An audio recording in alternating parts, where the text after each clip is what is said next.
Assalamu alaikum wa rahmatullahi wa barakatuh, everyone. Welcome to our series, People of Quran, where every night I share with you a story about how our pious predecessors interacted with the Quran. So since this is our first episode, I know that many people are probably expecting a story from Surah Al-Baqarah.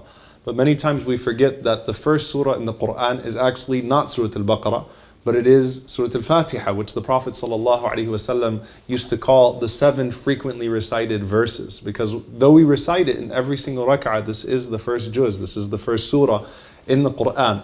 And there are many different stories and narrations about how Surah Al-Fatihah was brought into the lives of the righteous. But I want to share with you one of my particular favorite ahadith to start the series off. Abu Sa'id al-Khudri, radiallahu ta'ala anhu, he says that once a group of companions were traveling and they came across a non-Muslim tribe.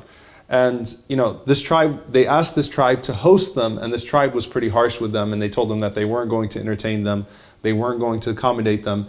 In essence, they told them to be on their way.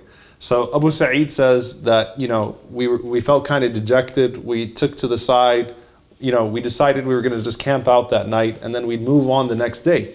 He said, then the chief of that tribe was bit by a snake. So the people came to us and they said, هَلْ مَعَكُم مِّن دَوَاءٍ أَوْ رَاقٍ? Do you guys have any medicine, or do you have anyone that does ruqya, that can offer some sort of cure for our chief? So Abu Sa'id says that we responded and we said to them, إِنَّكُمْ لَمْ تَقْرُونَ, that you guys did not host us, you didn't entertain us.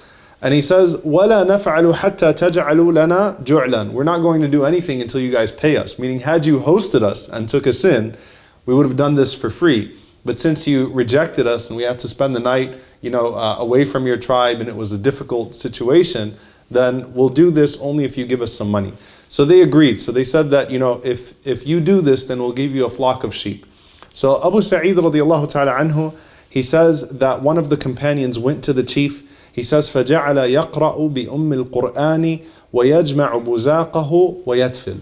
He said that this companion started to read al-Qur'ani, the mother of the Qur'an, the mother of the book, which the Prophet ﷺ called Surah Al-Fatihah.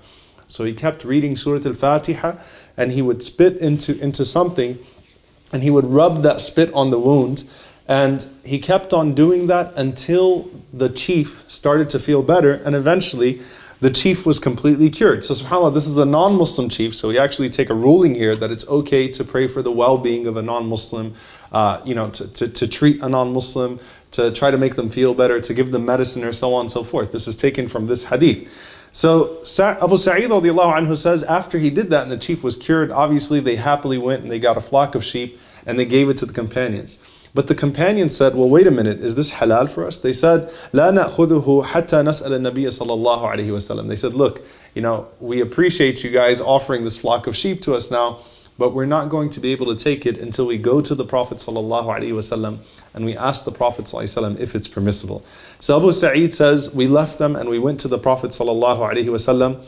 So we asked the Prophet sallallahu alaihi wasallam about our situation. فَضَحِكَ. The Prophet sallallahu alaihi wasallam started to laugh. وَقَالْ وَمَا أَدْرَاكَ أَنَّهَا رُقْيَةٌ. How did you know that Surah Al-Fatihah could be used to cure somebody? Meaning, I never taught you guys that Surah Al-Fatihah could be used as a physical cure. How did you know to use Surah Al-Fatihah to cure that chief? And the Prophet ﷺ, while he was laughing and smiling, he says, خُذُوهَا وَضْرِبُوا لِي بِسَهْمٍ. He said, you can go ahead and take that flock of sheep, and you know what? Assign me a share while you're at it. So the Prophet ﷺ gave them that permission to take that flock of sheep as well. Now we take from this story, when it comes to Surah Al-Fatihah, what makes Surah Al-Fatihah unique.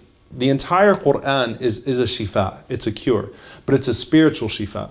Surah Al-Fatihah is actually one of the few portions of the Quran that we can actually recite on ourselves when we're sick, recite on our children when they are sick, and we hope that Allah subhanahu wa ta'ala would bring about a cure through Surah Al-Fatihah. So we ask Allah subhanahu wa ta'ala to raise us with Surah Al-Fatihah and to make us people of Quran. I'll see you next time inshaAllah ta'ala on People of Quran. Jazakumullahu khairan. Wassalamu alaikum wa rahmatullahi wa barakatuh.